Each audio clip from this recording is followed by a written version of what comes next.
오늘 사사기 7장과 8장을 읽습니다.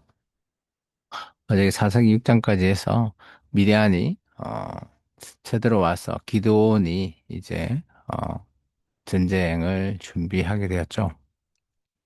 사사기 7장입니다. 여룹발이라 하는 기드온과 그들을 따르는 모든 백성이 일찍 일어나 하루샘 곁에 진을 쳤고 미디안의 진영은 그들의 북쪽이요 모래산 앞에 골짜기에 있었더라. 여호와께서 기드온에게 이르시되 너를 따르는 백성이 너무 많은즉 내가 그들을 손에 미디안 사람을 넘겨주지 아니하리니 이는 이스라엘이 나를 거슬러 스스로 자랑하기를 내 손이 나를 구원하였음이라 할까 함이니라. 그래서 하나님께서는 많은 숫자로 나아가면 너희들이 숫자가 많아서 이겼다라고 할 수 있기 때문에 오늘 기드온에게 숫자가 너무 많다 해서 나중에 300명 남기는 그런 선택을 하게 됩니다. 이제 너는 백성의 귀에 외쳐 이르기를 누구든지 두려워 떠는 자는 길라산을 떠나 돌아가라 하라 하시니 이에 돌아간 백성이 2만 2천이요 남은 자가 1만 명이더라. 이게 총 전쟁에 나온 자가 3만 2천 명, 그중에 1만 명만 오늘 먼저 따랐습니다. 여호와께서도 기도원에 이르시되 백성이 아직 많으니 그들을 인도하여 물가로 내려가라. 거기서 내가 너를 위하여 그들을 시험하리라. 내가 누구를 가리켜 내게 이르기를 이 사람이 너와 함께 가리라 하면 그는 너와 함께 갈 것이요. 내가 누구를 가리켜 내게 이르기를 이 사람은 너와 함께 가지 말 것이라 하면 그는 가지 말 것이라 하신지라. 이에 백성을 인도하여 물가에 내려가매 여호와께서 기드온에게 이르되 누구든지 개가 핥은 것 같이 혀로 물을 핥은 자들을 너는 따로 세우고 또 누구든지 무릎을 꿇고 마시는 자들도 그와 같이 하라 하시더니 오늘 두 부류로 나누게 되죠. 물을 마실 때 손으로 움켜 입에 대고 핥은 자의 수는 300명이요 그 외 백성은 다 무릎을 꿇고 물을 마신지라. 여호와께서 기도원에게 이르시되 내가 이 물을 핥아 먹은 300명으로 너희를 구원하며 미디안을 내 손에 넘겨주리니 남은 백성은 각각 자기의 처소로 돌아갈 것이니라 하시니 오늘 그래서 하나님께서는 300명으로 오늘 미디안의 전쟁에 나아가게 하셨습니다. 이에 백성이 양식과 나팔을 손에 들지라. 기도원이 이스라엘 모든 백성을 각각 자기의 장막으로 돌려보내고 그 상백명은 머물게 하니라. 미디안 진영은 그 아래 골짜기 가운데 있었더라. 그 밤에 여호와께서 기도원에게 이르시되 일어나 진영으로 내려가라. 내가 그것을 내 손에 넘겨 주었으니라. 만일 내가 내려가기를 두려워하거든 내 부하 부라와 함께 그 진영으로 내려가서 그들이 하는 말을 들으라. 그 후에 내 손이 강해져서 그 진영으로 내려 가리라 하시니 기돈이 이에 그의 부하 부라와 함께 군대에 있는 진영 근처에 내려간적. 그래서 하나님께서 먼저 기돈을 통해서 미디안 진영에 정찰을 한번 해봐라라고 한 거죠. 미디안과 아말렉과 동방의 모든 사람이 골짜기에 누워 있는데 이들 이제 미디안이라고는 하지만 그게 이제 세 개의 족속이 함께 모여서 연합 군대를 이루고 있죠. 메뚜기의 많은 수와 같고 그들의 낙타 수가 많아 해변의 모래가 많음 같은지라. 얼마나 많은지 이런 표현이 그냥 모래 해변에 모래같이 많다. 그 정도의 표현을 사용하고 있습니다. 기도원이 그곳에 이른저 어떤 사람이 그의 친구에게 꿈을 말하여 이르기를 보라 내가 한 꿈을 꾸었는데 꿈에 보리떡 한 덩이와 미대한 진영으로 굴러 들어와 한 장막에 이르러 그것을 쳐서 문에 들어 위쪽으로 엎으니 그 장막이 쓰러지더라. 그의 친구가 대답하여 이르되 이는 다른 것이 아니라 이스라엘 사람 요아스의 아들 기드온의 칼이라. 하나님이 미디안과 그 모든 진영을 그의 손에 넘겨 주셨느니라 하더라. 기드온이 그 꿈과 해몽하는 말을 듣고 경배하며 이스라엘 진영으로 돌아와 이르되 일어나라 여호와께서 미디안과 그 모든 진영을 너희 손에 넘겨 주셨느니라 하고 그래서 기도원이 정찰 가서 그죠 확신을 얻게 됩니다. 상백명을 세 대로 나누어 각 손에 나팔과 빈 항아리를 들리고 300명이 세대면 100명씩 세 파트로 나눈 거죠. 항아리 안에서 횃불을 감추게 하고 그들에게 이르되 너희는 나만 보고 내가 하는 대로 하되 내가 진영 근처에 이르러서 내가 하는 대로 너희도 그리하여 나와 나를 따르는 자가 다 나팔을 불거든 너희도 모든 진영 주위에서 나팔을 불며 이르기를 여호와를 위하라 기드온을 위하라 하라 하니라. 기돔과 그와 함께한 100명이 이경 초에 진영 근처에 이른적 바로 파수꾼들을 교대한 때라. 그들이 나팔을 불며 손을 가졌던 항아리를 부수니라. 세대가 나팔을 불며 항아리를 부수고 왼손에 횃불을 들고 오른쪽에 나팔을 들어 불어 불며 외쳐 이르되 여호와와 기드온의 칼이라 하고 각기 제자리에 서서 그 진영을 에워싸매 온 그 온 진영의 군사들이 뛰고 부르짖으며 도망하였는데 잘 보시면 그죠 왼손에는 항아리 오른손에는 나팔을 부는데 그 항아리를 깼을 때 그죠 횃불이 있죠. 어 그럼 칼이 어디 있죠? 칼을 전혀 사용하지 않고 있습니다. 300명이 나팔을 불 때 여호와께서 그 온 진영에서 친구끼리 칼로 치게 하심으로 적군이 도망하여 스레라의 베시다에 이르고 또 답바에 가까운 아벨 모홀라의 경계에 이르렀으며 이 아벨 모홀라는 나중에 엘리사 고향이죠. 이스라엘 사람들은 납달리와 아셀과 온 머나세에서부터 부름을 받고 미디안을 추격하였더라.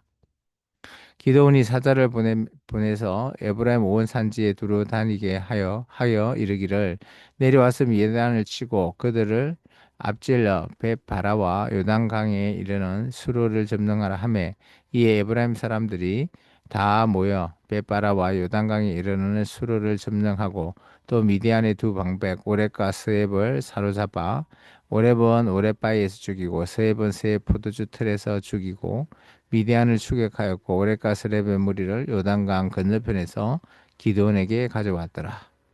그래서 이 기드온은 므낫세 지파잖아요. 그래서 에브라임 지파에게 사람을 보내가지고 이미 가서 매복해서 미디안을 치라라고 해가지고 그들이 어떻게 보면 큰 지도자들을 오늘 죽이고 머리를 가져왔다라는 거죠. 이거로 말미암아 이 에브라임 지파가 또 생색을 내게 됩니다.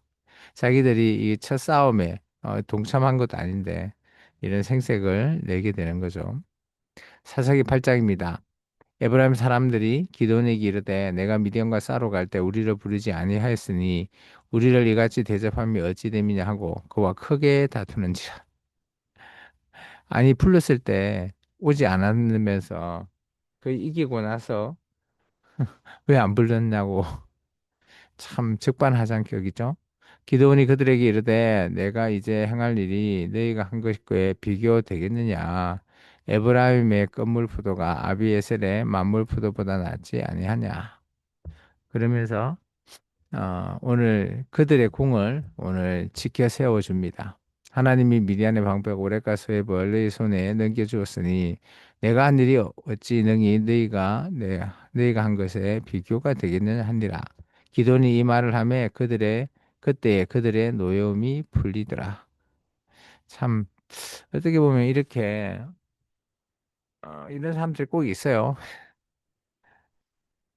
기드온과 그와 함께 한 자 300명이 요단강에 이르러 건너고 비록 피곤하나 추격하며 그곳 숙고 사람들에게 이르되 나를 따르는 백성이 피곤하니 청하건대 그들에게 떡덩이를 주라. 나는 미디안 왕들인 세보와 살무나의 뒤를 추격하고 있노라 하니 숫곳에 방백들이 이르되 세바 살무나의 손이 지금 내 손에 있다는 거냐 어찌 우리가 내 군대에게 떡을 주겠느냐 하는지라. 그래서 이 숫곳이라고 하는 지역이 오늘 기도원에게 동참하지 않는 거죠. 기도원이 이르되 그러면 여호와께서 세바 살무나를 내 손에 넘겨 주신 후에 내가 들가시와 찔레로 너희 살을 찢으리라 하고 거기서 분노에 올라가서 그들에게도 그와 같이 구한즉 분노의 사람들의 대답도 숫고 사람과 대답과 같은지라. 이게 이들은 아마 미디안이 설마 기도를 한데 지겠냐라고 생각했던 것 같습니다. 기드온이 또 분유의 사람들에게 말하 이르되 내가 평안히 돌아올 때 이 망대를 흘리라 하니라. 이때 설바와 살무나가 갈골에 있는데 동방 사람의 모든 군대 중에 칼든 자 12만 명이 죽었고 그 남은 15,000명 가량은 그들을 따라와서 거기에 있더라. 적군이 안심하고 있던 중에 기드온이 노버와 욕버 동쪽 장막에 거주하는 자의 길로 올라가서 그 적진을 치니 세와 살문나가 도망하는지라. 기드온이 그들의 뒤를 추격하여 미디안의 두 왕 세바와 살문나를 사로잡고 그 온 진영을 격파하니라. 요아스의 아들 기드온이 헤레스 비탈 전쟁에서 돌아오다가 숫고 사람 중 한 소년을 잡아 그를 신문하매 그가 숫고 방백들과 장로들 77명을 그에게 적어준지라. 이 소년이라고 하면 그죠? 우리가 한 30이 되기 전 그런 청년이에요. 기도원이 숙고 사람들에게 이르러 말하되 너희가 전에 나를 희롱하여 이르기를 세바나 살브나의 손이 지금 내 손 안에 있다는 거냐 어찌 우리가 내 피곤한 사람들에게 떡을 주겠느냐 한 그 세바와 살브나를 보라 하고 그 성읍 장로들을 붙잡아 들가시와 찔레로 숙고 사람을 징벌하고 분우의 망대를 흘며 그 성읍 사람들을 죽이니라.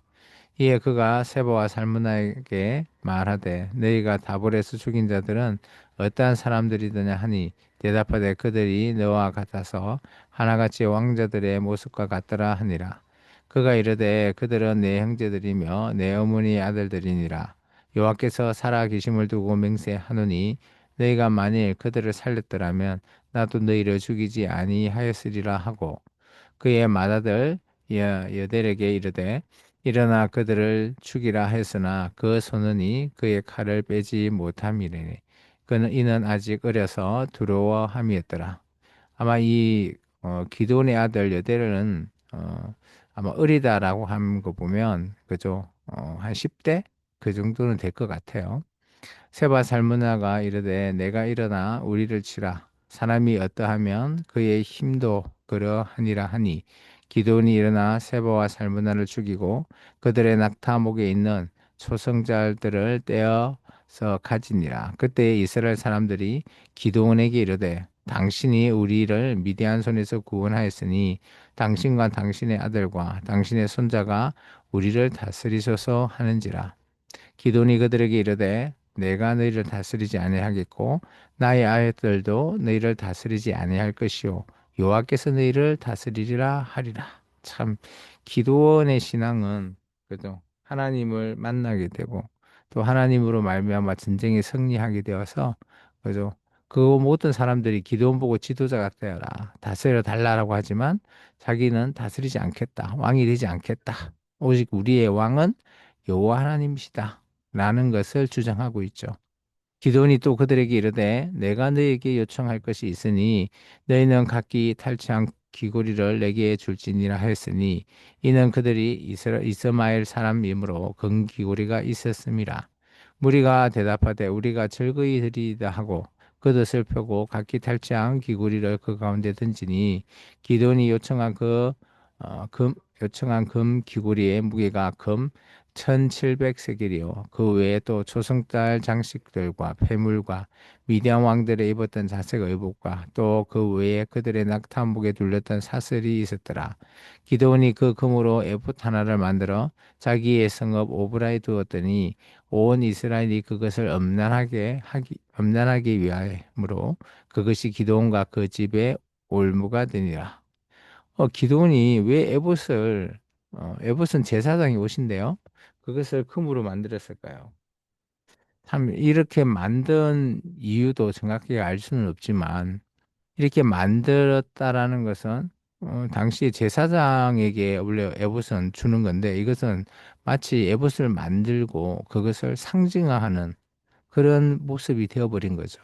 오히려 그 에봇으로 말미암아 오늘 기드온의 집에 올무가 된다. 라는 표현을 사용하고 있습니다. 그래서 우리가 어떤 우리가 신앙을 섬기면서 우리도 뭐 우리가 기독교에 있는 십자가잖아요. 십자가를 너무 상징화해 버리면 되지 않는다. 저는 그렇게도 봅니다. 미디안이 이스라엘 자손 앞에 복종하여 다시는 그 머리를 들지 못하였으므로 기드온이 사는 40년 동안 그 땅이 평온하였더라. 그래서 사사가 다스리고 있을 때는 당연히 평온하게 되죠. 요아스의 아들 여룻바알이 돌아가서 자기 집에 거주하였는데 기드온이 아내가 많으므로 그의 몸에서 낳은 아들이 70명이었고 참 기드온도 아마 아내가 많다라는 표현은 처음에 많지는 않았겠지만 이렇게 승리하고 와서 많은 사람들이 기도원의 그 힘을 얻기 위해서 딸들을 통해서 결혼을 시키는 정략 결혼을 하지 않았을까 그렇게 보여집니다. 세겜에 있던 그의 첩도 아들을 낳았으므로 그의 이름은 아비멜렉이라 하였더라. 아비멜렉은 우리 아버지 이름은 우리 아버지는 왕이다. 이름이 아니고 아버지는 왕이다. 라는 표현입니다. 요아스의 아들 기드온이 나이가 많아 죽음에 아비에셀 사람의 오브라에 있는 그의 아버지 요아스의 묘실에 장사되었더니 되었더라. 기드온이 이미 죽음에 이스라엘 자손이 들어와서 바알을 따라가 음행하였으며 또 바알 브릿을 자기들의 신으로 삼고 아니 예루바알인 기드온이 죽었다고 해서 다시 그들이 바알을 섬기는 그런 음행을 또 시작하게 되는 겁니다. 이스라엘 자손이 주위의 모든 원수들의 손에서 자기들을 건져내신 여호와 자기들의 하나님을 기억하지 아니하며 참 너무 슬픕니다. 또 여룻바알이라 하는 기드온이 이스라엘에 베푼 모든 은혜를 따라 그의 집을 후대하지도 아니하였더라. 또 오히려 보면 또 기드온의 집안이 기드온이 죽고 나서는 그저 그들을 푸대접한 그런 모습으로 보여지는 것 같습니다. 참 이 당시 사사 시대의 배경이라든지 아니면 이 당시의 분위기들이 조금 보입니다. 이스라엘 백성들이 힘들 때는 또 한쪽으로 또 쏟았다가 또 어느 정도 살만하면 또 이전 것으로 또 돌아가게 되는 너무 안타까운 그런 일들이 계속해서 반복되게 되고 있죠.